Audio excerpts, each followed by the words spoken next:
Hey guys, how's it going? This is Natnator. Welcome back to your weekly dose of creepypasta. Bit of a short and sweet one this week. I do enjoy a good old story like this. Apologies, I woke up with a blocked nose. I usually have one, so I probably sound sick even though I'm not, so don't worry. The only thing that you need to worry about are our glorious patrons at Patreon.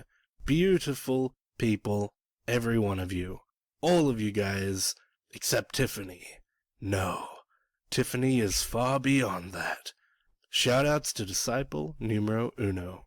Alright, now, as always, turn out the lights, get comfortable, and let the story begin.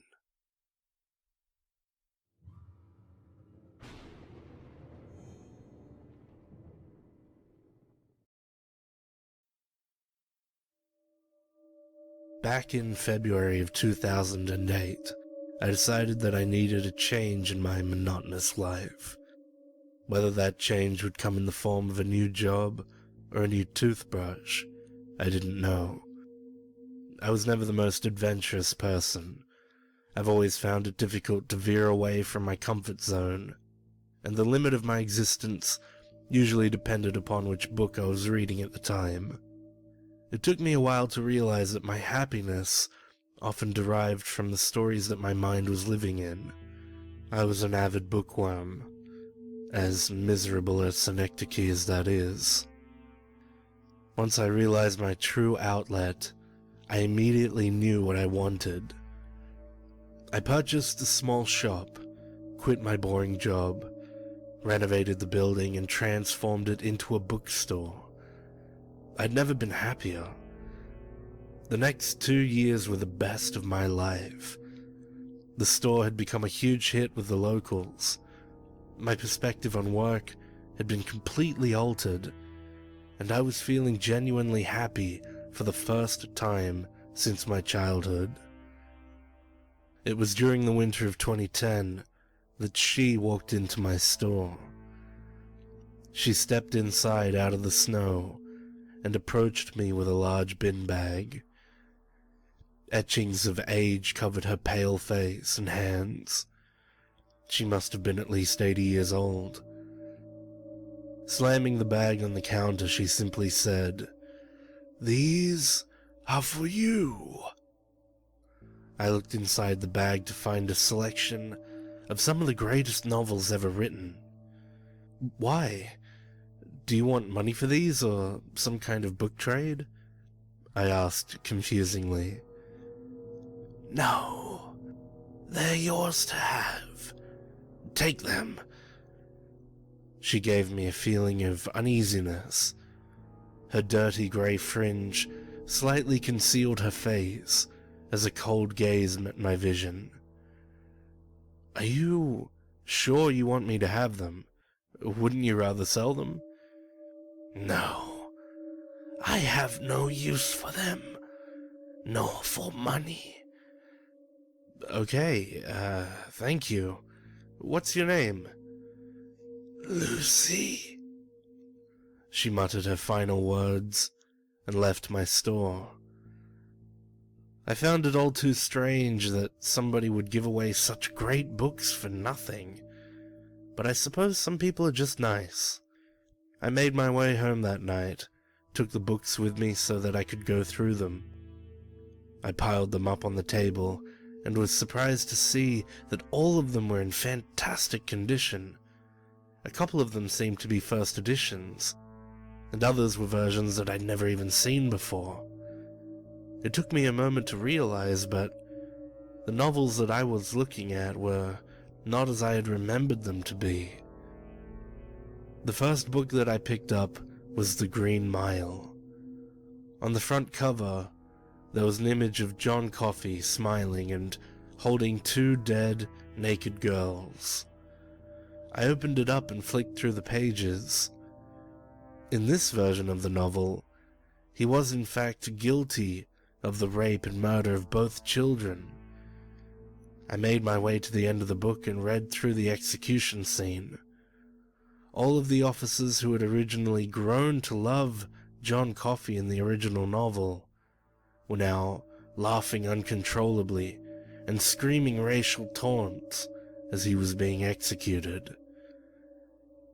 My eyes had seen enough, and my stomach had felt enough too. The next book I picked up was The Catcher in the Rye. The artwork upon the front page seemed to be of a dead body, splattered on the street, drawn from an aerial view. I flicked through the book until I reached chapter 14, after Holden Caulfield speaks of messing with the idea of suicide. He suddenly breaks down in tears and jumps from the window, cracking his skull on the pavement below. The book abruptly ended after that. I then picked up Lord of the Flies. The defining image on this novel was of a large child with the face of a pig. He was covered in blood and surrounded by decaying corpses. After grazing through the pages, I reached a point of the story in which Piggy is described as being non-human, vicious, and a hungry animal. A chapter or so later, Jack insults Piggy, which leads to him losing his temper and ripping him apart. Piggy then proceeds to kill and eat the rest of the children. The remainder of the book was just the same line repeated over and over.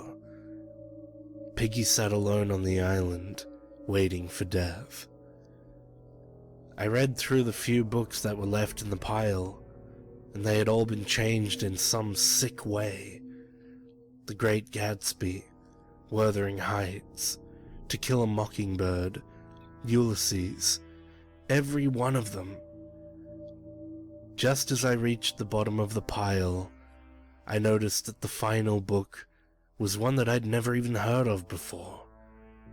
It was called Last of the Sparks. I found this slightly unnerving as I immediately paired it with my name, Aaron Sparks. Still, it was just a book. The front cover was of 6 gravestones, with words too small to be read, etched into the granite. I looked up into the top corner of the book and noticed that there was a sell-by date on it. The 6th of the 4th, 2013. I nervously opened it up to the beginning of the story. Chapter 1, Alice Sparks. My stomach dropped as I read my mother's name upon the page. I felt dizzy and confused as I anxiously made my way through the chapter. It seemed to detail a regular day in the life of the character, until I reached the last page. Alice was crossing over the road when the heel of her shoe broke, causing her to fall.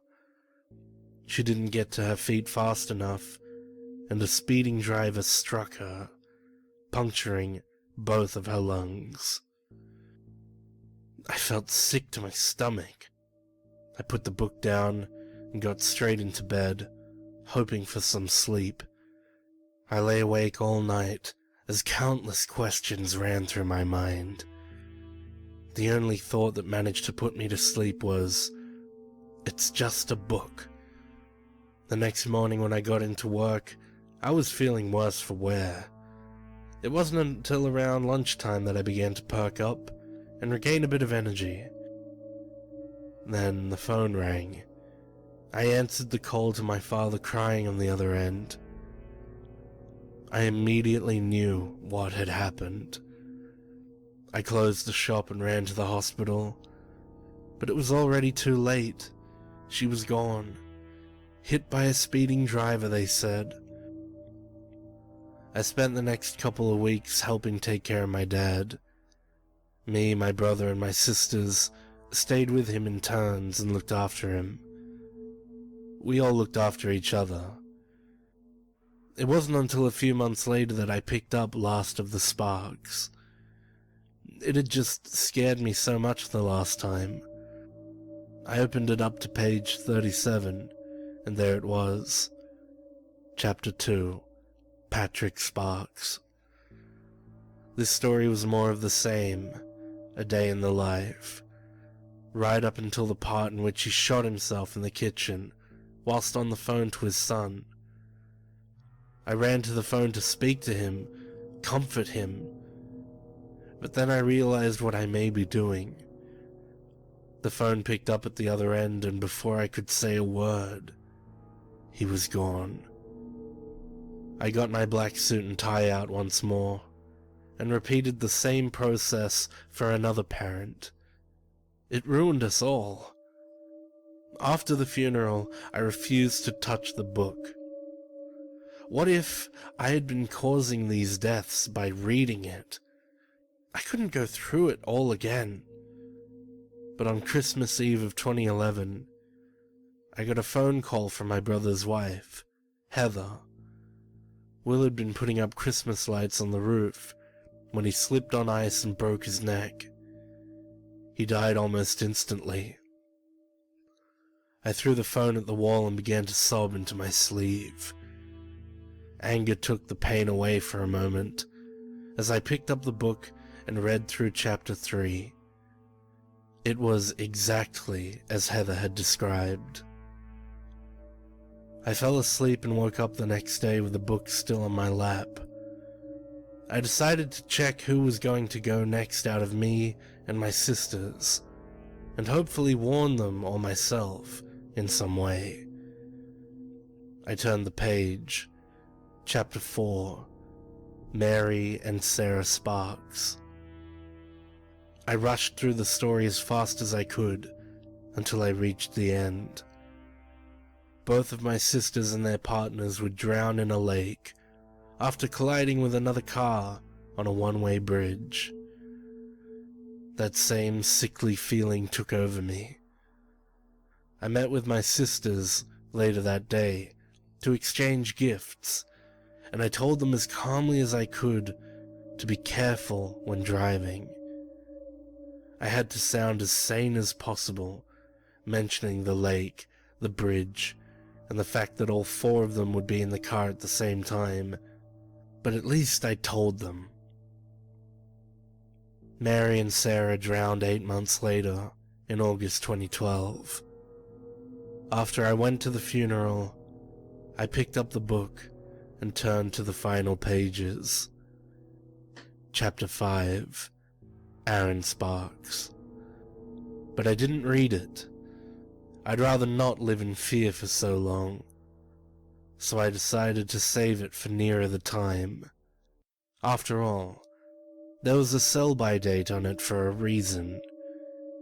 Everything has been normal for the past 5 months or so, although I've lost interest in reading, so I'm back to my old miserable self. I questioned myself every day as to why she was doing this to me, but it didn't matter. It was all going to be over soon anyway.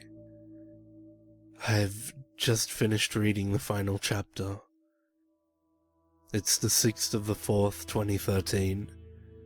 I'm sitting in my basement, waiting for her to arrive. That's the way the ending goes. So I've read.